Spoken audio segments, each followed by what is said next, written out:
नमस्कार। जय जय राम, जय श्री राम, जय हो बागेश्वर धाम सरकार, जय हो हनुमान जी महाराज। मेरे प्यारे सभी दर्शकों, आखिर वे दोनों पति पत्नी जब उस धाम पर पहुंचते हैं तो किस वजह से, कौन सा ऐसा पाप किया था जिसके वजह से वे दोनों एक अजीब जानवर बन जाते हैं, जिसको देख करके वहां पर सारे के सारे लोगों में हपड़ा थपड़ी मच जाती है।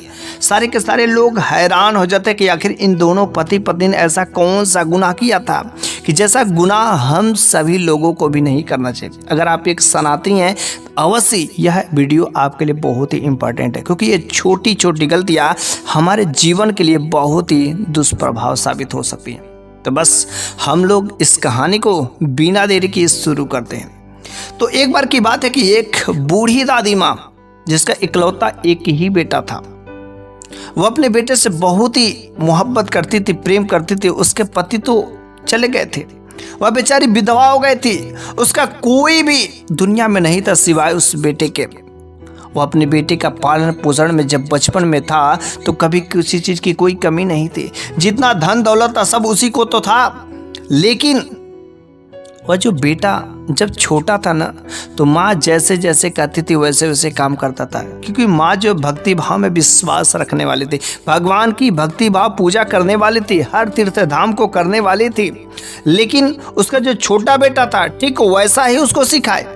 लेकिन जैसे जैसे वह बेटा बड़ा होता है ना, वह जो है उसका फ्रेंड सर्कल, उसका दोस्तों का जो सर्कल जो बड़ा होता जाता है, फिर वो अपनी माँ की बातों को इग्नोर करना शुरू कर देता है।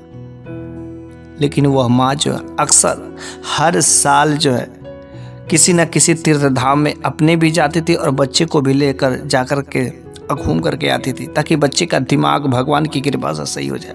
लेकिन कुछ दिन ठीक रहता था, लेकिन ऑटोमेटिक जब वह संगत में आता था तो फिर से वह अपनी गंदी हरकतें करना शुरू हो गया था। जैसे जैसे बेटा जब बड़ा हो गया तब तो वह माँ के हाथों से निकल गया था।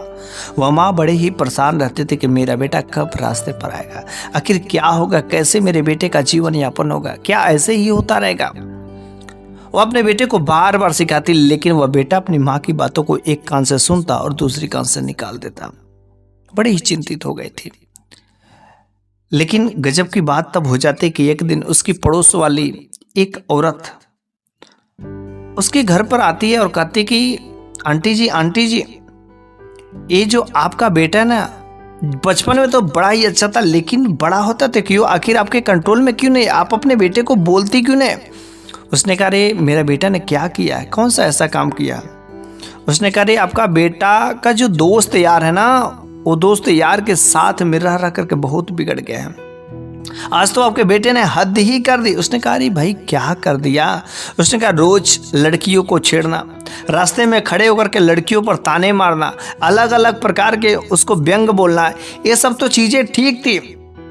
सारे जो हमारे घर महिलाएं, गांव महिलाएं की जो लड़कियां थी सह रही थी, क्योंकि आप अच्छी हैं और कभी आपके बेटे को आपके वजह से कभी कुछ नहीं बोली। लेकिन आज आपके बेटे ने बहुत ही गजब ही कर दिया। उसने कहा भाई आज क्या हदें पार कर दी, क्या मेरे बेटे ने किया।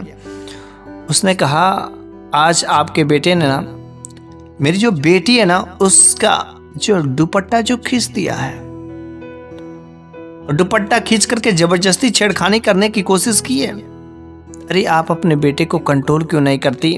अगर आपका बेटा ऐसे ही बढ़ता चढ़ता रहेगा तो एक दिन वह शोर शराबे भी कर देगा और कोई मारपीट भी देगा।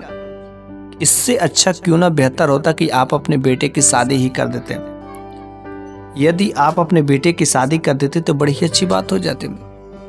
उसके दिमाग में यह विचार आ जाती है और वह अपने बेटे से कुछ भी नहीं करती है कि बेटा तूने ऐसा क्यों किया, क्योंकि वह बेटा बड़ा हो गया था।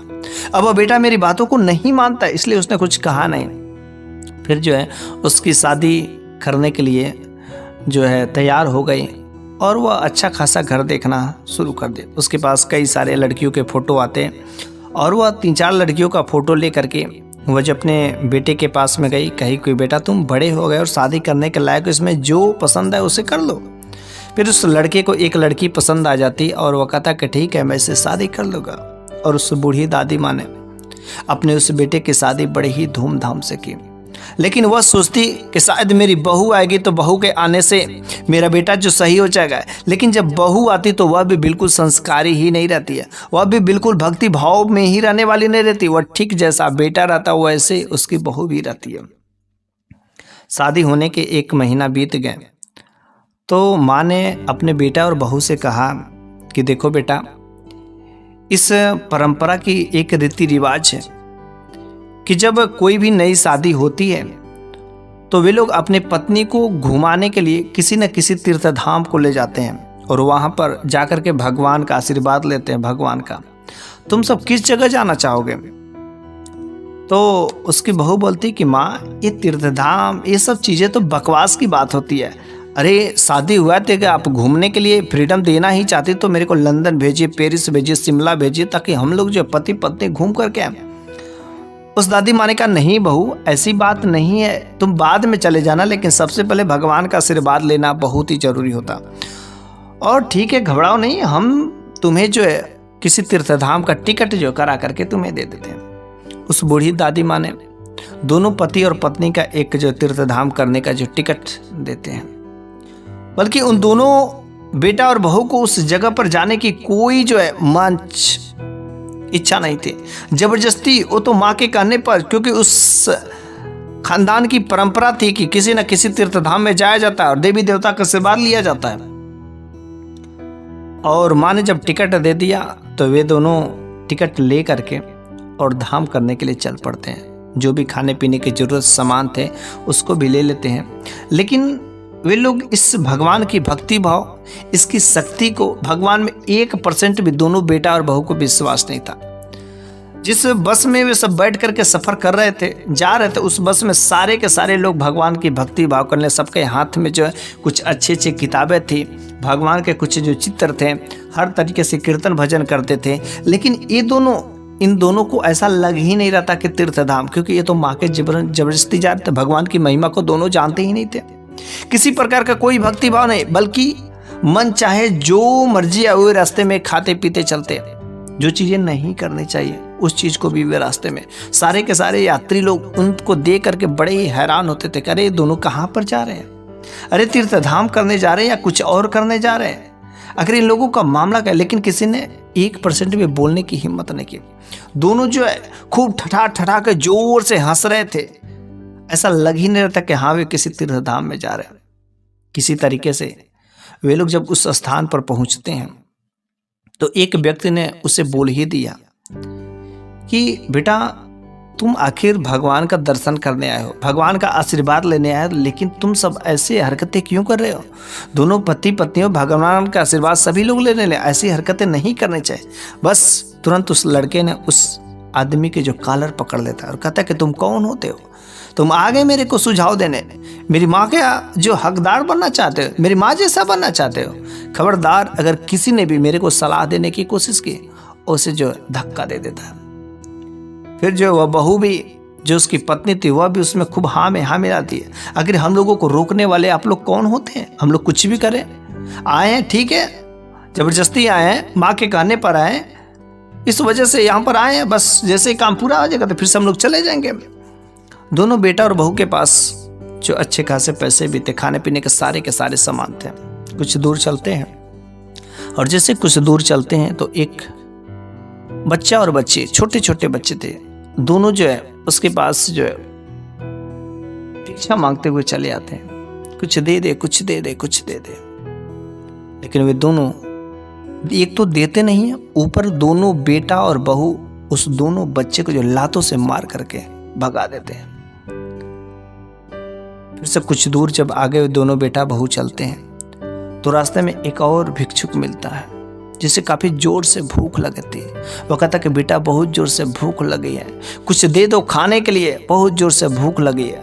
उसके दोनों के दोनों पैर नहीं थे, एक बाह नहीं था, लेकिन उन लोगों को सुनाई नहीं देता, सुनाई भी देता है तो इग्नोर कर देते हैं। लेकिन वह जो है लंगड़ा व्यक्ति जो है एक हाथों से उसकी बहू का पैर जो है पकड़ लेता है कि बस मेरे को कुछ खाने को दे दीजिए। जैसे उसने देखा कि मेरा पैर इस गंदे व्यक्ति ने पकड़ा है, देखा करे उसके कपड़े कितने दिन से धुले, उन्हें तुरंत वह जो है एक पैर से झटकार करके वो दूर हटती है। कहती कि तुम्हारी इतनी हिम्मत कैसे, तूने मेरे शरीर को छू दिया, कितने गंदे हो, कितने दिनों से तुम स्नान नहीं किए हो, मेरे शरीर को अपवित्र कर दियो, और नहीं तो तुम्हारी हिम्मत कैसे हो। और इस तरीके से उसको भी धुतकार करके आगे चलते हैं। और एक पेड़ की छांव में दोनों पति पत्नी बैठ करके कुछ खा रहे थे, और खाते खाते जो है आपस में हंस भी रहे थे, हंस करके बातें भी कर रहे थे। लेकिन जो खाने वाला चीज था वह जो बगल में रख दिए थे, और बगल में रख करके खूब जो हंसी मजाक कर रहे थे।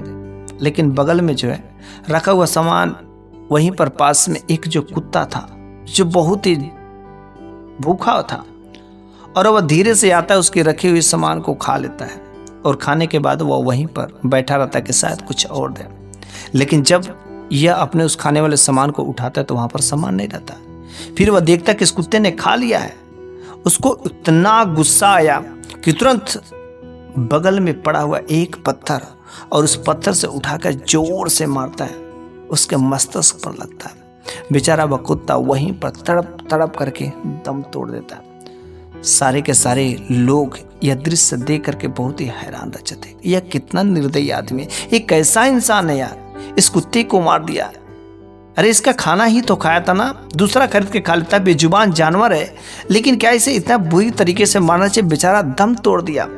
हे भगवान, आखिर तू कहाँ छुपा है? अरे तेरे दरबार में यहाँ पर इस इंसान ने ऐसा काम कर दिया, ये बेजुबान जानवर को मार दिया। और इस तरीके से अगली सुबह जो है वे दोनों पति पत्नी सुबह सुबह जो है भगवान के मंदिर में जाते हैं। और जब भगवान के मंदिर में जाते हैं, जैसे उनके शरण में गिरते हैं, वैसे ही इन दोनों पति और पत्नी के शरीर में अचानक दर्द उठना शुरू हो जाता है। जोर का दर्द उठता है। दोनों वहीं पर गिर करके चीखने चिल्लाने लगते हैं। वहां का जो पुजारी थे, कुछ लोग वहां पर उनके शरीर पर पानी फेंकना शुरू कर देते हैं। आखिर क्या हो गया, क्या हो गया, क्या हो गया, आखिर इनके शरीर में क्या हो गया। यहाँ पर आते ही अभी तक तो ठीक थे, सारे लोगों के भीड़ इकट्ठा हो जाते, लेकिन कुछ लोग उसमें से जरूर उन दोनों पति और पत्नी को पहचान गए थे कि दोनों वही हैं जिसने कल उस बेजुबान जानवर को जान से मार दिया था। और आज देखो भगवान का हस्त्र ऐसा उनका साफ पड़ा, और देखते देखते सारे के सारे लोगों के सामने वह जो है जो पति था ना, एक अजीब जानवर बन जाता है। और जो उसकी पत्नी थी, आधा जानवर और आधा इंसान के रूप में बन जाती है। वह अपने पति से मिलना चाहती, रो करके गिलवा करना चाहते, लेकिन उसकी जुबान बाहर नहीं निकल रही थी, क्योंकि वह बोल ही नहीं पा रहे थे। दोनों बेजुबान हो गए थे। और कुछ ही समय बाद उसके शरीर में, दोनों लोगों के शरीर में बहुत ही भयानक दर्द होता। दोनों चीखते हैं, चिल्लाते हैं, लेकिन बोल नहीं पाते हैं। कुछ लोग वहां पर मौजूद रहते हैं, समझ जाते हैं कि आखिर इन लोगों के साथ में ऐसा क्या हादसा हो रहा है, क्योंकि इन लोगों ने कभी किसी बेजुबान जानवर को सहायता नहीं किया, कभी भगवान की महिमा को समझा नहीं। रास्ते पर आए तो ऐसे ही ठिठोलिया करते हैं, कभी उनकी कृपा को नहीं समझे। और आज देख इनका ऐसा हश्र हुआ। लेकिन हाँ, ये सारा का सारा दोष बस उस बेजुबान जानवर को बिना मतलब का इन लोगों ने जान से मार दिया। और आज देखो उनका हश्र ये हो रहा है। काफी देर तक तड़पते हैं, वहीं पर जो छटकते हैं। डॉक्टरी में उसे एडमिट कराया जाता है। कुछ देर तक डॉक्टरों ने इलाज किया। इलाज करने के बाद कुछ देर उनको शांति मिलती, सुकून मिलता है। लेकिन उन लोगों का जो चेहरा था, उन लोगों का शरीर जो देखने लायक हो गया था। और कुछ ही समय में देखते देखते वे लोग दम तोड़ देते हैं, इस दुनिया से चले जाते हैं, क्योंकि उन लोगों ने भगवान की महिमा को नहीं समझा, भगवान के बनाए गए इन सभी प्राणियों की महिमा को नहीं समझा, उनके ऊपर कभी दया नहीं दिखाए। ये जो जितने भी बेजुबान जानवर है, बेजुबान प्राणी, आखिर हम ही लोगों के भरोसे यहाँ पर हैं। अगर हम लोग उनको भोजन नहीं देंगे, हम लोग उनको पानी नहीं देंगे, हम लोग उनकी सहायता नहीं करेंगे, तो फिर क्या होगा? भगवान हम लोगों को भी माफ नहीं करेगा। इसलिए कभी भी अगर कोई भूखा प्यासा कोई बेजुबान प्राणी है, अगर वह भूखा है, तो हमें उसकी अवश्य ही मदद करनी चाहिए। क्योंकि हम यदि ऐसा काम करते हैं, दान करते हैं, पुण्य का काम करते हैं, तो समझिए भगवान भी प्रसन्न होते हैं, और हमें बिन मांगे ही हमें वो सब चीज़ें मिल जाती है जो हमें ज़रूरत होती है। तो बस इस तरीके से दोनों उस पति और पत्नी को, दोनों उस दाम्पत्य को भगवान का ऐसा कहर बरसता है कि जिसको देख करके पूरे वहाँ के लोग हैरान रह जाते हैं। बस आज की इस कहानी के माध्यम से एक मैं विशेष संदेश आप लोगों तक पहुंचाना चाहता था, और जो शायद आप समझ भी गए। तो बस आज की मेरी कहानी यहीं पर समाप्त हो जाती है, और अगले वीडियो में मैं फिर से एक नई शानदार कहानी के साथ लेकर के हाजिर हूँगा। तब तक के लिए धन्यवाद।